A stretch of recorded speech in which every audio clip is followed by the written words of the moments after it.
So we are called to order then at 3:35 p.m. Sorry for the technical difficulties there getting the speakers going. We should probably mention to Anna that the speakers, we had trouble with those in case it comes up again later. Yeah, sure. So, okay, first item of business I had listed on the agenda is actually the minutes for the previous meeting, which try as I might, I was not able to find. A long time ago. Yes, it was back in the before time, in the far back. Yes. Well, Do you want me to try and search? Or I can try and search later and send it to you. That would be good. That would be fine. Okay.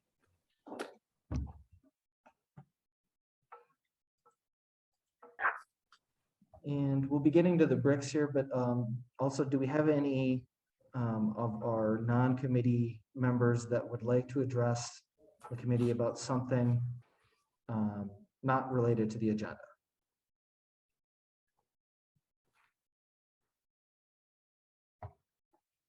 Doesn't sound like. So I will move on to a very quick facilities report, and then we'll jump into our topic of business for the memorial bricks. Just a couple quick news items to report. We've been having some trouble with the front door of the building. There was the automatic opener last week that wasn't working, and I had reported to me at the start of this week that the automatic assist, the powered assist on the door isn't working. So it's supposed to, when you start pulling on it, it's supposed to start pushing so that it helps you open it, but it's not doing that. So we've got somebody coming out to take a look at that. Also noteworthy, in the windstorm that we had, the museum's air conditioner had its top literally blown off. The metal top of it got grabbed by the wind and pulled away. okay. So with Lindy's help, we were able to get it back on, get it wedged back on, but only so well. It doesn't seem to be lining up the way that it's supposed to.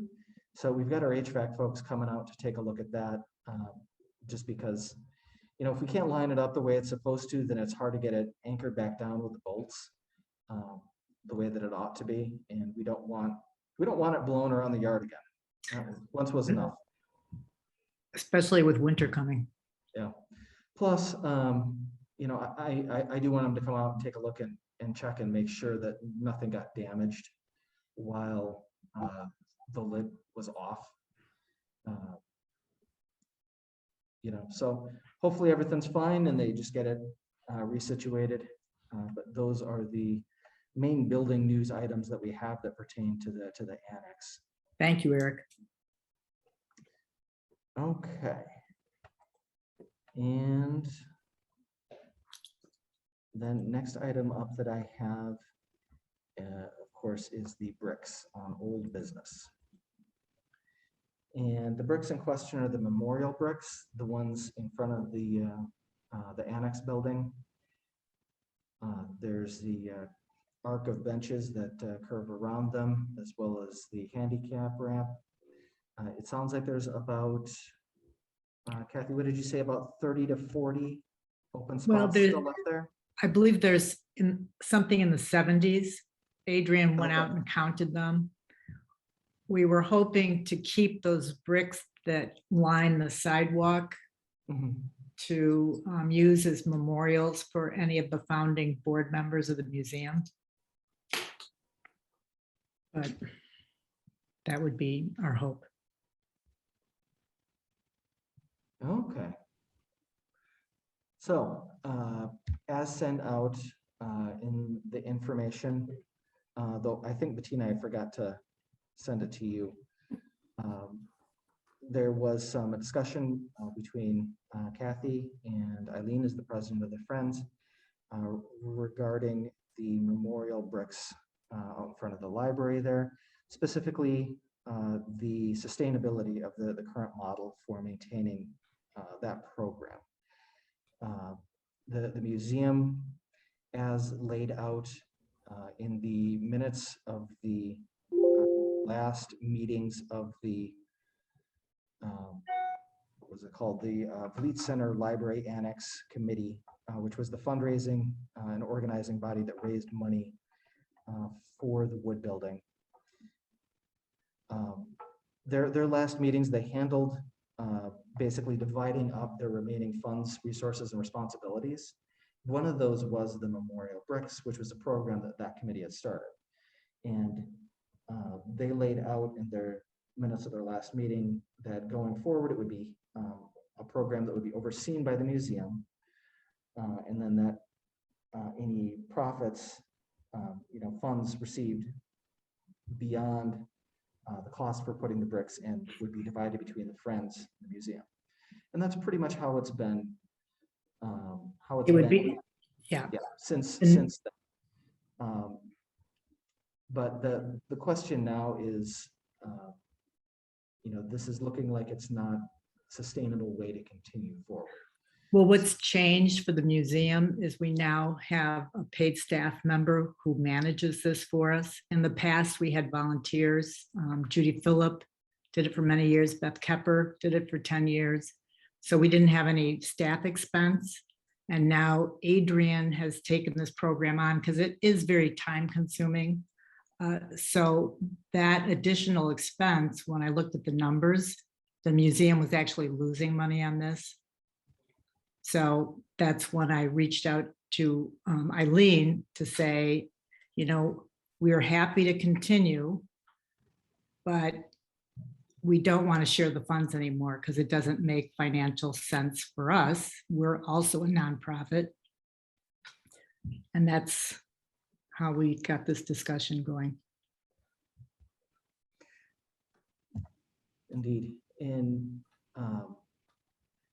In talking with Eileen as well, I have an idea that we can put forward as a possible solution as well, which is that the museum, not the museum, the library now does have its own fundraising person that's responsible for doing development.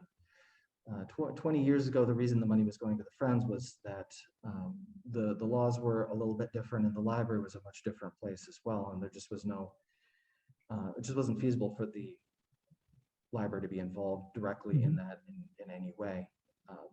But things have changed a bit. So, we've got our own development coordinator. I've talked to Melissa, and Melissa would be happy to take on the oversight of the brick program. She's pretty excited about it. Oh, that's wonderful. It's in her wheelhouse. So That's wonderful. It's her business. She likes all things fundraising, so she's pretty excited to jump in on that. So would that be something? I've talked to Eileen, I know, as well as the other Friends that were present at the last meeting to get their thoughts on it. And Eileen has assured me she feels this would be a good resolution. Kathy, what do you think? I think it sounds like a good resolution. I will certainly pass it by our board.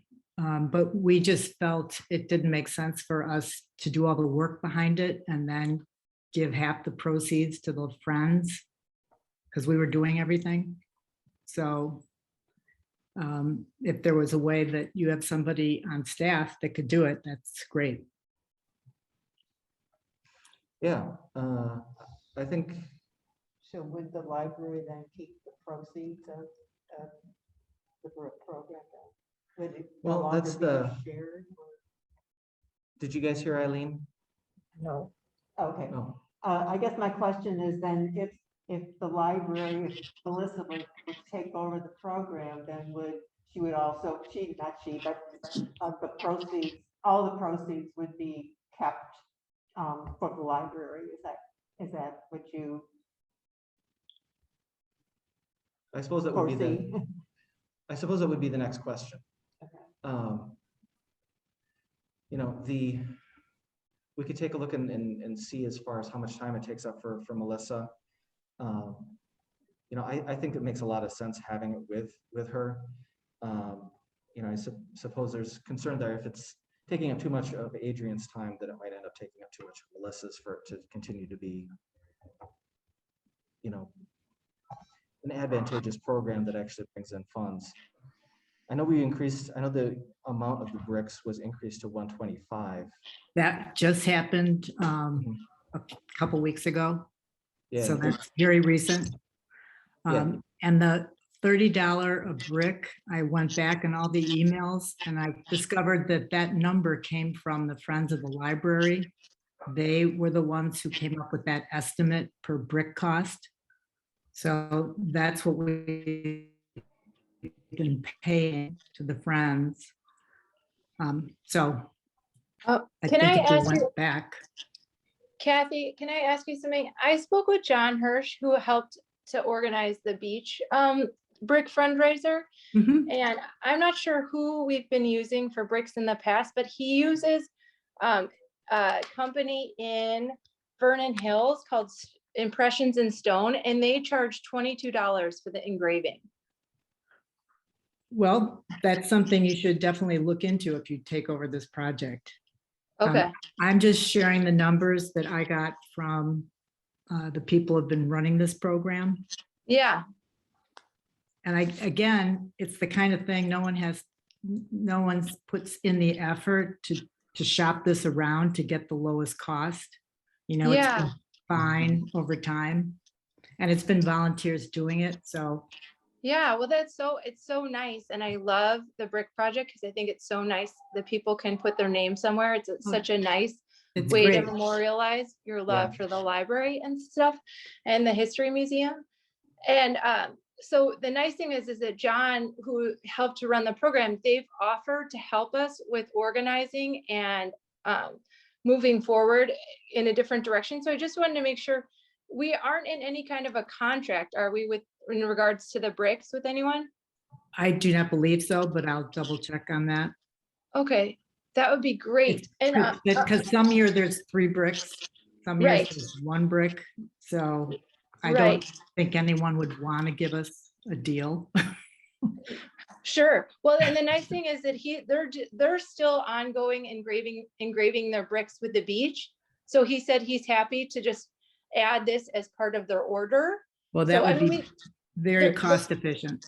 There's more details, I'm sure, to be ironed out, but he's happy to help us and feels that this is like a great program. Can I Great. ask you one other question? In regards to where is, I thought I saw a note about like a portal fee or something. Is there, and like, where is this information? Is it on the Friends website, or where can you find the place to order the bricks? It's on the museum website On the currently, museum website. Okay. and we have a paper application in the museum as well. Okay. And that's also something we just wanted to update since we've Yeah. changed the price. But we just needed to resolve this. Okay, so. Yeah. So the information is on the museum website. So if Melissa was going to take over for the bricks, then You would put it on the library website. Then we'd move it to the library website. Okay. Yeah. Okay, great. And we can do that. That's not a problem. Great. So the museum would still like to be identified as one of the sponsors of this program, since Mhm. we've been running it for the beginning. Sure. And Yeah. And many it's of the been- bricks sold have been to people who are from Lake Bluff and they're connected to the history, and that's why they want to be identified there. Oh, sure. And then we usually like to run a little story in the newsletter about who bought the brick, where they came from. Oftentimes we get people who grew up in the children's home and they want to leave their name behind and tell a story. So it's really a beautiful way to connect people who may not live here anymore, but they pass through and they want their story told. Yeah. Speaking of the children's home, how are your 2 gentlemen researchers that I used to see every Tuesday doing? I'm afraid one passed away, but the other one, Wally, is still committed and coming in all the time. And he's been a huge benefit to the museum. That's too bad. That was always a Yeah, it was bright very spot to my sudden. day when they wandered through. Yeah. They'd always stick their head in the door and say hi. So For those of you who don't know, they got involved in the museum when we did the documentary about the children's home, and they were part of that process. And then they volunteered to put together these hundreds of pages of photo books we had from the original children's home collection. And they helped document everything for the museum. So they've even been able to identify people. So they've been amazing, and hours of their time. yeah, they, in the, before COVID, I really got used to seeing them pretty much every Tuesday, like clockwork. Mhm. They'd be in, same time, heading up to do their work. So anyway, for the bricks, we'll go forward then with Melissa jumping in on the bricks. Jenny, it sounds like you've done some research here that we can use. And Kathy, I think, as I've thought on this, it does make sense to, definitely keep the museum involved here. The memorial bricks have been there for a long time. And people in the community are used to that is kind of what it is, where it's the donation that's split between the museum and the friends of the library, and the museum has published that for years. I think that would be confusing to try and split it one way or another. So I think it makes the most sense to try and, as much as possible, keep it as a joint fundraising effort. Well, that would be great, because it's important to us to be good neighbors with the library. And I think we have, whenever asked, even the entryway, when you needed to move your front door, we were more than willing to rework our footprint to make that happen. So if we can continue that, that would be great. So, and if there's anything that comes up as far as how much time it ends up taking Melissa or anything like that, then we can always just come back again to the IGA, and we might even take a look at something like raising the price of the bricks further. You hate to make them too expensive, but looking around, the 100 that we were at for so many years seems like it's kind of the low end, that the market for memorial bricks kind of passed us by there at some point. So, Well, it's been 20 years, so those things happen. this is true. So I would. But we propose- should put this in writing. I mean, part of the problem with this is it was never documented anywhere except in notes from a meeting back 20 years ago. Do you and- have the minutes from the VCLA? I'm never I quite have certain. copies of them, Okay, but it's not anything more than, this is how you're going to continue. I mean, this is it. It's pretty. yeah, I think that's the one, that's the set that I've got. It's just the minutes of the last meeting. It's Exactly. basically just, here's where everything's going, and we're done. Which, nice to have a meeting like that. Be able to just, But, Yeah. you guys have a lot of people on board at the library, and if you've got somebody that's excited about doing this, it'd be so great to free up our one employee's time. yeah. So I will have pass this on to Melissa then, and I'll have her get in touch with Adrian, since it sounds What- like Adrian's the one that's doing the bricks currently.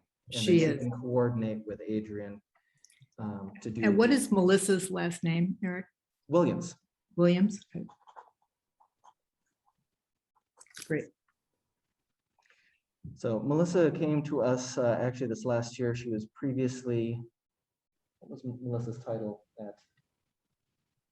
I don't know. I don't remember. She was I think she was at Union Church as keeping their finances essentially. Oh, great. So we're very fortunate to have her. She's got a lot of financial and donations director. She's got a lot of great experience. So Great. she'll reach out to Adrian. We'll get that set in motion, and then if there's anything that comes up, I will either send an email, or if it's something that really needs more discussion, then we can have another meeting. Do you- So so I we- guess, sorry to interrupt, I guess I'm a little unclear. How did we decide that the proceeds would go? Would it still be 50-50, or would the museum just want recognition as a sponsor, or would all the proceeds go to the library? How does that work? Well, that's how it's always worked in the past, but We would aim Clarify, to- Kathy, could you clarify that in the past it's been half to the museum and half to the Friends of the Library? the net amount Right, was divided equally between the library and the museum. Somehow we but to came the Friends, right, not to the to the library? Friends, yes, Yeah. to the Friends. And I And- think we would aim to keep it that way going forward as well, that. Okay, See, the only change is then now you are doing the background of it. got it. That's good. Good. I just wanted to make sure I understood that correctly. Mhm. And Eric, can you document this in an email or just put it in writing somehow? Yep. So we're all on the same page. I will document this so that we can all be confident that we're on the same page as far as our expectations going forward. As with all of our Zoom meetings, this one's being recorded. We've been trying to, since we're doing mostly virtual or hybrid meetings pretty exclusively still, trying to make a virtue out of the necessity and record these for posterity as well. So that'll be up to, and we'll get the writing. That's great. Well, thank you. We've been trying to figure this out for 3 years now, I think. It's been on the agenda. Yeah. Okay. So do we have any other items of business? There weren't any others that anybody had sent me.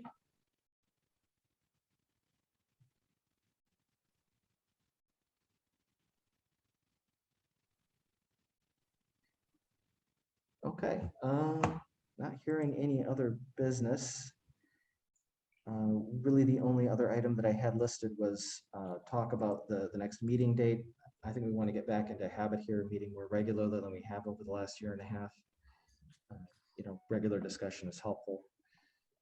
So maybe look towards sometime December or January for the next meeting, maybe early January. Does that sound like that would work?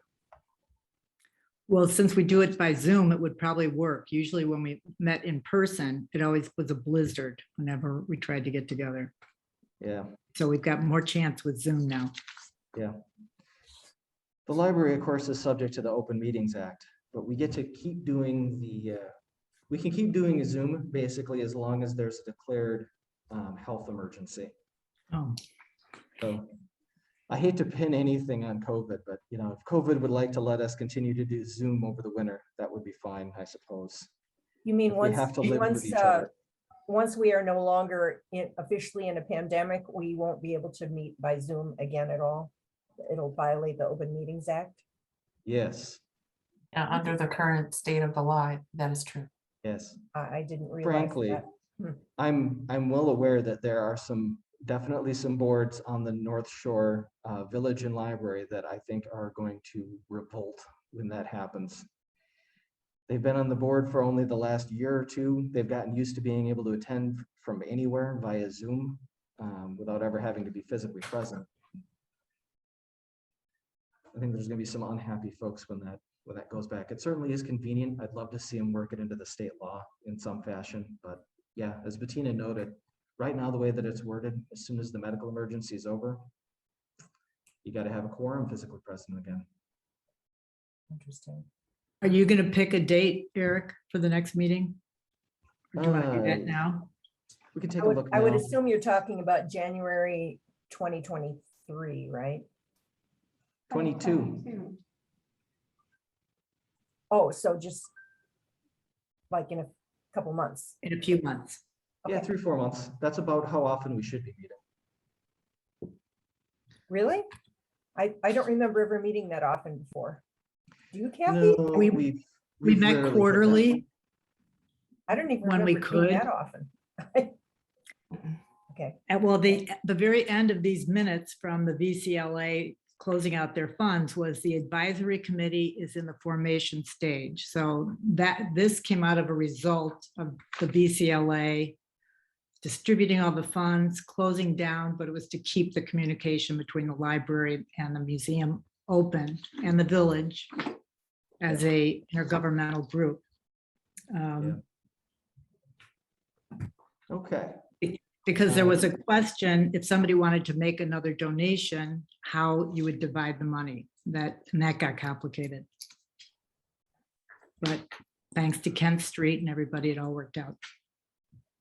This is old history, guys, old Lake Bluff history. Oh, it can't be that old. I remember Kent. Okay. Let's see, Tuesday, the 11th. Would that work? If Tuesdays usually work, that would be the second Tuesday in. Usually as a rule of thumb, I try and avoid the first week after the holidays into January. I figure that people are kind of getting themselves reacclimated. So Good for maybe me. Yeah. if we aim the Yeah. afternoon there. It's right about now. Yes, that 3:34, works. that'll work. Okay, January 11th. January 11th. Okay. Aim for 3:30, and if we need to, we can always shift that. But I think it's good to get something on the calendar there, so we can kind of get ourselves back into a bit of a Great. rhythm. I'm sorry, Eric, did you say a time? 3:30. I'll 3:30? put down 3:30 to match the meeting time today. And if we need to shift that time around, we can do that. But I think for right now, we just want to get something on the calendar so that we've got it on there as a reminder, and then worst case, we shift the date or the time if needed. But we've got ourselves down for early January. Is this something you want the Friends to be a part of for the future, or was this just a one-off situation for these meetings? I think this was intended mostly as a one-off. Okay, I think if we've got topics in the future that would relate to the Friends, I think it would definitely make sense to invite you again. Sure. But most of the topics that we end up discussing usually wouldn't be of great impact on the Friends. I think some of the previous discussion topics have included things like the storage situation and issues with the HVAC in the wood building and things like that. And that's not going to be It's not really pertinent to us. yeah, it's not really pertinent to the Friends. It's not going to help you guys out any. You're Unless more we're than trying welcome to- to Unless we're join. trying to pad our attendance. But no, most of the stuff that we end up talking about at IGA is along those lines. Space is a very frequent topic, and how to make the most of it. And that wouldn't be helpful to you guys to have you here. Okay, so I think that covers all the territory that we've got laid out for the meeting today. If nobody has any other items, which you still have a chance to weigh in with, I would look for a motion to adjourn. I move we adjourn. Do we have a second? Second. All in favor? Aye. Hi. All right, meeting adjourned. Thank you, Thank you. everyone. 4:04 p.m. Thank Janie. you. Thank you. Thank thank you. you. Bye. Bye. You. Bye. Bye-bye. Bye.